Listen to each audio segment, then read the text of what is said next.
Missed കോളിലൂടെയും ഫേസ്ബുക്കിലൂടെയുമൊക്കെ പരിചയപ്പെട്ട പ്രണയത്തിലാകുന്നതും എല്ലാം ഇപ്പോൾ സർവ്വസാധാരണ വിഷയമാണ്. എന്നാൽ പരസ്പരം കാണുമ്പോൾ രൂപം കണ്ട് ഞെട്ടുന്നവരും വിരളമല്ല. പിന്നെ രണ്ടും രണ്ടു വഴിക്കാവും. എന്നാൽ സിനിമാ കഥയെപ്പോലും വെല്ലുന്ന അപൂർവ സുന്ദരമായ ഒരു പ്രണയകഥയാണ് ലളിതയുടേത്. 26 വയസ്സുള്ള ലളിത മുംബൈ സ്വദേശിനിയാണ്. 2012 മറ്റൊരാളെ വിവാഹം ചെയ്ത് ജീവിക്കേണ്ടവളായിരുന്നു ലളിത. ഒരു സാധാരണ പെൺകുട്ടിയെ പോലെ ജീവിക്കേണ്ടവൾ. എന്നാൽ വിവാഹത്തിന് തൊട്ടു മുമ്പാണ് നിസ്സാര വഴക്കിന് പുറത്ത് അകന്ന ഒരു ബന്ധു ലളിതയ്ക്ക് മേൽ ആസിഡ് ഒഴിച്ചത്. ആ ആക്രമണത്തിൽ ലളിതയുടെ മുഖം പൂർണ്ണമായും പൊള്ളി. 17 ശസ്ത്രക്രിയകൾ ചെയ്തു. പെൺകുട്ടികളുടെ മുഖത്തും ശരീരവും ലക്ഷ്യമാക്കിയെത്തുന്ന ആസിഡ് ആക്രമണങ്ങളിൽ ഒഴുകിത്തീരുന്നത് അവരുടെ ജീവിതവും സ്വപ്നങ്ങളുമാണ്. എന്നാൽ അത് അതിജീവിച്ച് മുന്നോട്ടു പോകാൻ കഴിയുന്നതും ജീവിത വിജയം കൈവരിക്കാൻ സാധിക്കുന്നതും വളരെ കുറച്ചുപേർക്ക് മാത്രമാണ്. വിവാഹവും കുടുംബജീവിതവുമൊക്കെ പലപ്പോഴും ഈ പെൺകുട്ടികൾക്ക് സ്വപ്നങ്ങളിൽ മാത്രമാകും. ആസിഡ് ആക്രമണത്തിന് വിധേയയായ ലളിതാബെൻ ബാൻസി എന്ന പെൺകുട്ടിയും ഇങ്ങനെ തന്നെയാണ് കരുതിയിരുന്നത്.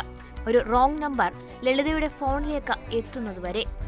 ഏകദേശം 2 മാസങ്ങൾക്ക് മുൻപാണ് ലളിതാബെൻ ബാൻസിക്ക് ഒരു മിസ്ഡ് കോൾ വരുന്നത്. എന്നാൽ റോങ് നമ്പർ ലളിതയുടെ ജീവിതത്തെ മാറ്റിമറിച്ചു. ആ ഫോൺ വിളിയും പിന്നീടുണ്ടായ പ്രണയവുമാണ് ഇന്ന് സോഷ്യൽ മീഡിയയിൽ ലളിത താരമായി മാറിയത്. 3 മാസം മുമ്പ് ലളിതയുടെ നമ്പറിൽ നിന്നും രവിശങ്കറിന് ഒരു കോൾ വന്നു. പരിചയമില്ലാത്ത നമ്പറായതിനാൽ 15 ദിവസങ്ങൾ കഴിഞ്ഞാണ് രവിശങ്കർ തിരികെ വിളിച്ചത്. തുടർന്ന് ഇരുവരും ഫോണിലൂടെ പരിചയപ്പെടുകയും സുഹൃത്തുക്കളാവുകയും ചെയ്തു. തുടർന്ന് സൗഹൃദം പ്രണയത്തിന് വഴിമാറുകയും ചെയ്തു. ഇരുവരും വിവാഹിതരാകാൻ തീരുമാനിച്ചു. മാലാഡിൽ CCTV ഓപ്പറേറ്ററാണ് രവിശങ്കർ. തന്റെ പ്രണയം തുറന്നു പറഞ്ഞപ്പോൾ അതിനവൾ അർഹതയില്ലാത്തവളെന്നായിരുന്നു മറുപടി. തനിക്കെതിരെയുണ്ടായ ആക്രമണം അവശേഷിപ്പിച്ച പാടുകളെക്കുറിച്ചും എല്ലാം അവൾ തന്നോട് തുറന്നു പറഞ്ഞിരുന്നതായും രവിശങ്കർ പറയുന്നു.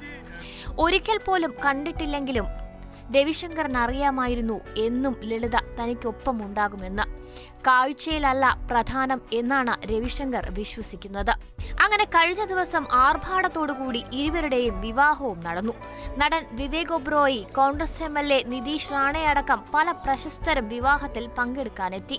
പ്രദേശത്തെ ഒരു ബിസിനസ് ഗ്രൂപ്പായ ഉദ്യമി മഹാരാഷ്ട്രയാണ് വിവാഹം ഏറ്റെടുത്ത് നടത്തിയത്. ഹാളും അലങ്കാരവും ഭക്ഷണവും ആഭരണവും ഹണിമൂൺ ട്രിപ്പ് വരെ ദമ്പതികൾക്കായി അവർ ഒരുക്കി. താനെയിൽ സ്വന്തമായി ഒരു അപ്പാർട്ട്മെന്റാണ് സമ്മാനമായി വിവേക് ഒബ്രോയി നൽകിയത്. പ്രശസ്ത ഡിസൈനർമാരായ അബുജാനിയും സന്ദീപ് ഹോസ്ലെയുമാണ് ലളിതയുടെ വിവാഹ വസ്ത്രം വരെ രൂപകൽപ്പന ചെയ്തത്. ലളിതയ്ക്ക് ഒരു നെക്ലേസും ഇരുവരും ചേർന്ന് സമ്മാനിക്കുകയും ചെയ്തു. 12 ശസ്ത്രക്രിയകൾ കൂടി ഇനി ബാക്കിയുണ്ട് ലളിതയ്ക്ക്. ആസിഡ് ആക്രമണ ഇരകളുടെ സംഘടനയായ സാഹസ് ഫൗണ്ടേഷനിൽ 2016 മുതൽ അംഗമാണ് Lalitha. News desk, Mathrubhumi news.